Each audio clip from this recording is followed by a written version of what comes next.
Hello, welcome again to Europe and You. On the programme this time, the campaign to stop exploding tyres claiming lives.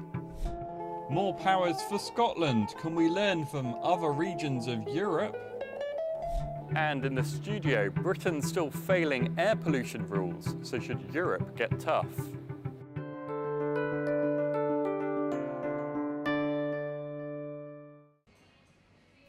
As Christmas approaches, we'll see the night sky lit up by beams of light, and the latest popular toy, laser pointers, wrapped up as children's presents. The most unique light source is the laser, invented in 1960. Lasers can in fact be extremely powerful. Here, light from a powerful laser has been focused down to a point so small that it is used to punch tiny holes in hard steel.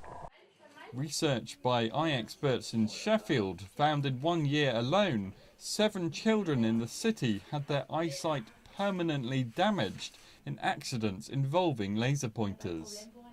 Eye surgeon Fard Kuhill fears that across the UK, the number of cases could be much higher.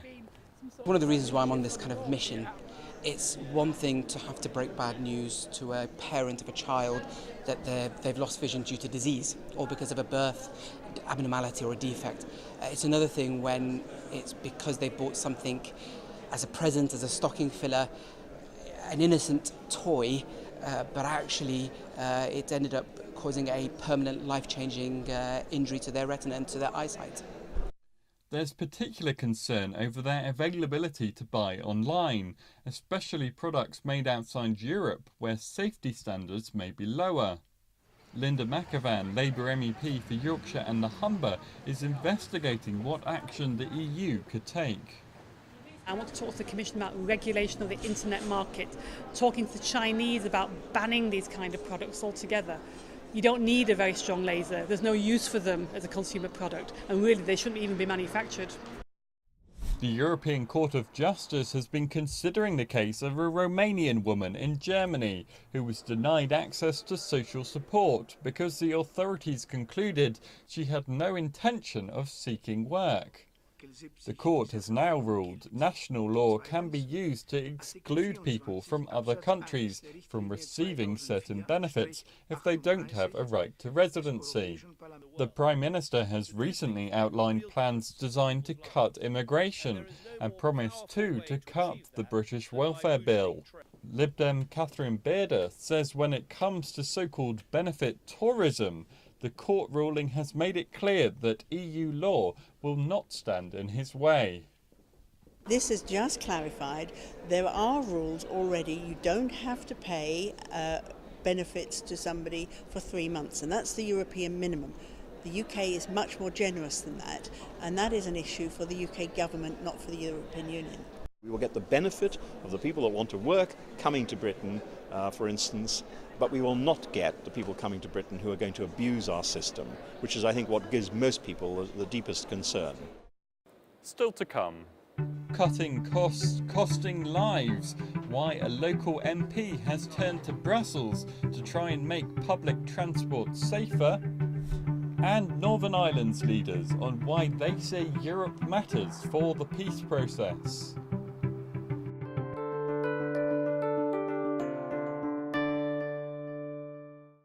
29,000 people are dying early in the UK each year because of air pollution. That's according to government figures.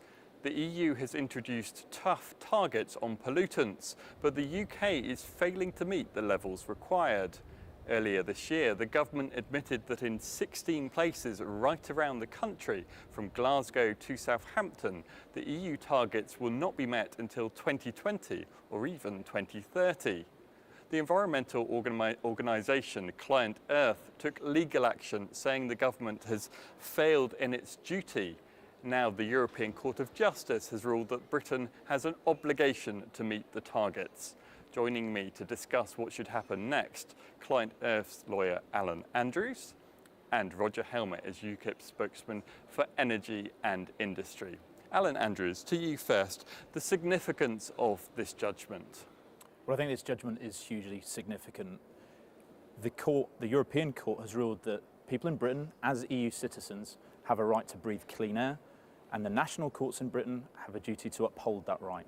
So what we're going to see now is much more urgent action to tackle the problem, and that'll have huge benefits for human health.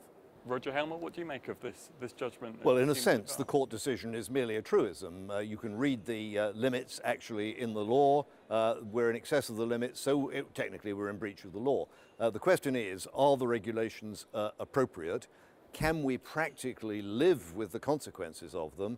And should Britain be subject to laws made in foreign institutions in the first place? And those are questions hopefully we'll get to. But Alan Andrews, what is the problem here? What is so bad in the UK that we don't seem to be able to meet these targets? In a word, diesel. The nitrogen dioxide problem in the UK is overwhelmingly caused by emissions from diesel transport.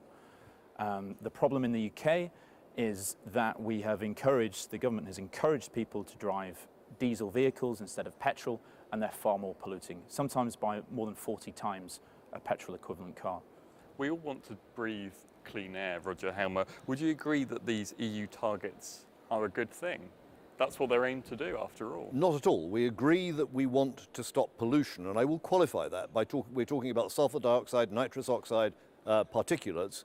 From our point of view, we are not talking about CO2, which we do not regard as a pollutant. I want to make that point very clear. Of course we want to reduce them, but we must reduce them in a way that doesn't actually disrupt the life of citizens and place undue burdens on industry. You know, if we go to those drivers and say you may not start your car, they may have second thoughts about air quality. Are there signs that European law on air quality is having that impact, that it is, in other words, damaging industry or stopping people driving cars or whatever? Are we at that stage, or is that something you fear is on the horizon? Well, we've seen speed limits imposed upon motorways with the declared objective of reducing pollution, which is a terrible waste of resources. It's an inefficient way to drive. The one place that it's efficient to drive fast is on motorways when there isn't a traffic jam on them. The other point I'd like to make in response to Alan, he says that the government persuaded people that they should drive diesel cars. Excuse me, it was the Green lobby that pressed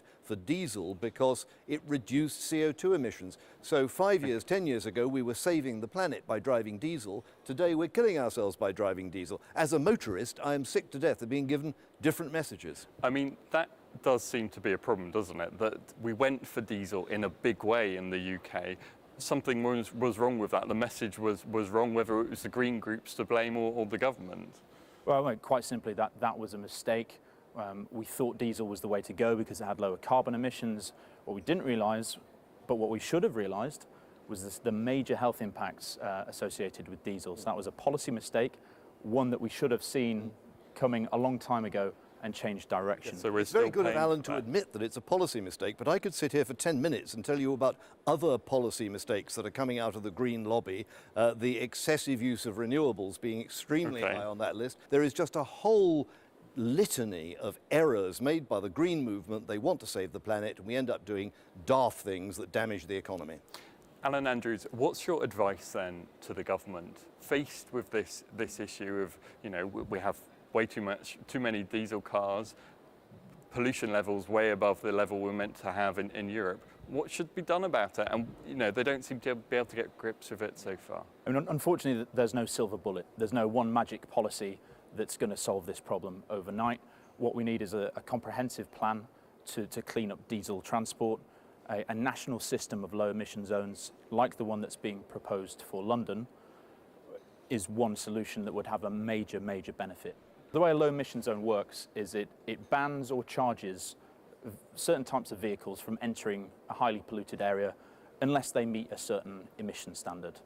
So that's what the Mayor is proposing for London. If it's good enough for London, it's good enough for all the other towns and cities in the UK which are also failing to meet these limits and also suffering all the health problems we've talked about.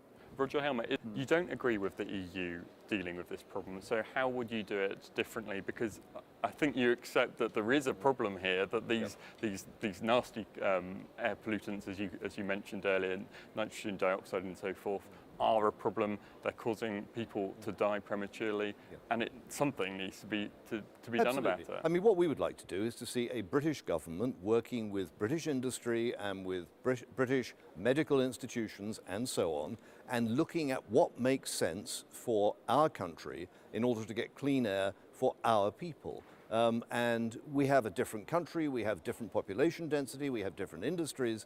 The rules that apply in rural Germany may be entirely irrelevant in urban bits of Britain. Alan Andrews, would you accept that argument?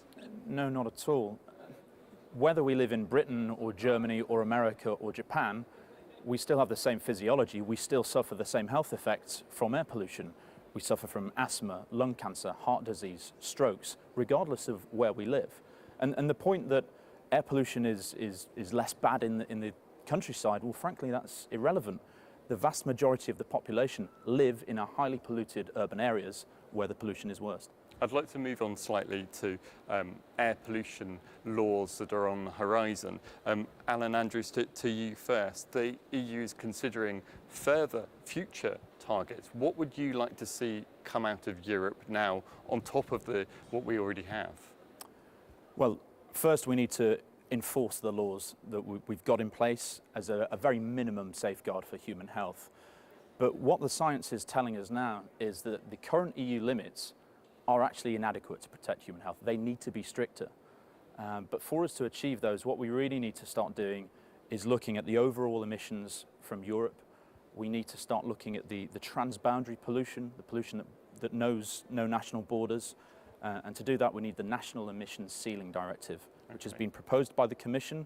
We're starting to hear some worrying noises that it might be scrapped. Okay. Roger Helmer, isn't there a logic of dealing with pollution on a Europe-wide basis when pollution clearly crosses borders? Well, no, I mean, this sort of pollution is localized pollution, and therefore it is not relevant to crossing borders. I agree if you're worried about CO2, as I believe you probably are. That is a global issue, and a ton of CO2 in Taiwan is the same as a ton of CO2 in Turin. But is that the case? Is that the case, Alan Andrews? Is pollution localized and doesn't go cross-border?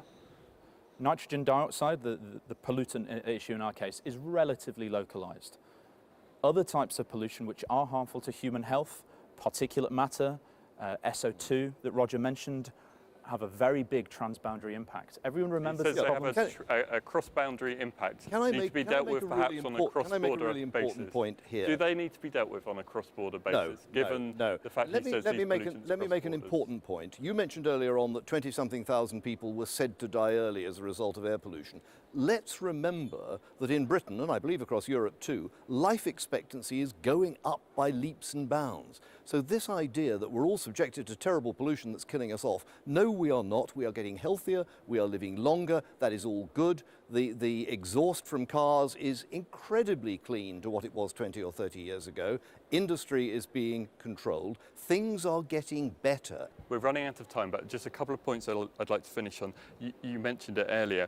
There are rumours from President Juncker, the President of the European Commission, that these new air pollution targets may be scrapped. He may not pursue this legislation. How much of a concern is that to you?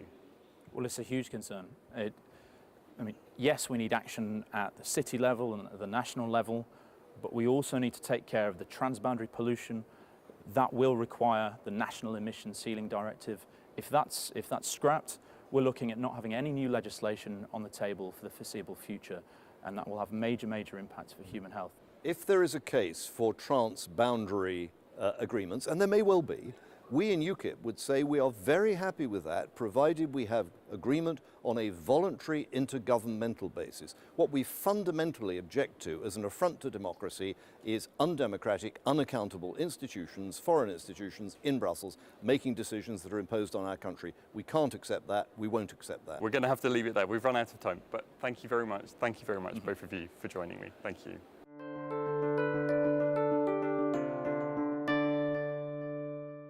Two years after a blowout caused a fatal coach crash, the family of one of the victims and local politicians have called for a change in the law.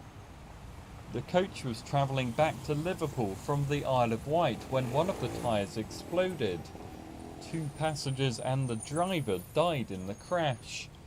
Investigators found that the tyre was nearly 20 years old. Now campaigners are calling for a Europe-wide law on the maximum age of tyres on public transport vehicles.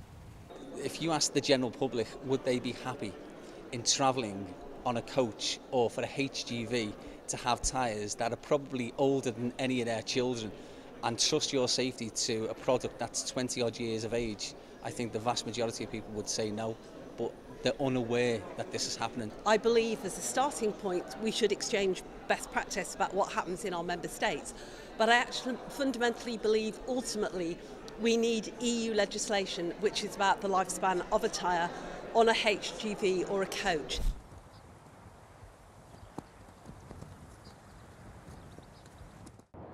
Belgium has evolved from a unitary state to a federal state to give more powers to the two main regions, which is the Flemish region and the Walloon French-speaking regions.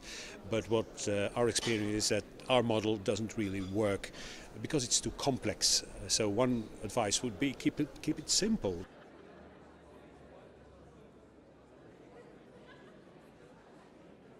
Do not accept more competences without tax collection powers, because our experience in Catalonia during decades has been very bad in this respect.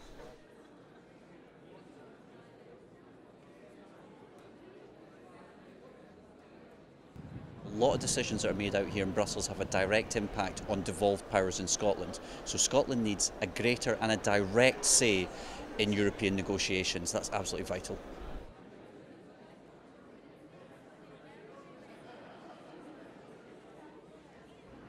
They should ask for as much independence as possible within the United Kingdom. Look at football. I mean, this is a country which sends 4 different football teams to the World Cup. Germany doesn't send 16, they send only 1.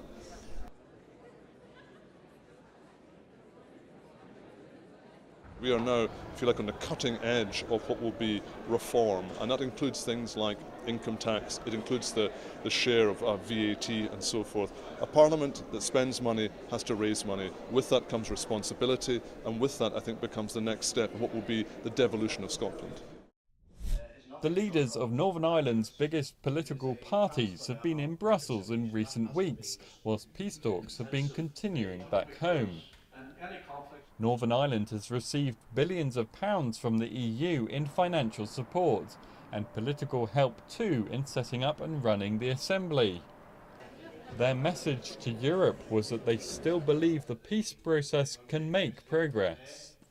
So I think everybody has to roll up their sleeves and try and resolve these matters. But as I say, there's no guarantee in terms of outcome, but there is a certainty that if we don't get an outcome that is satisfactory to everybody in terms of budgetary and social welfare issues, it will have a severe impact on the future of the executive.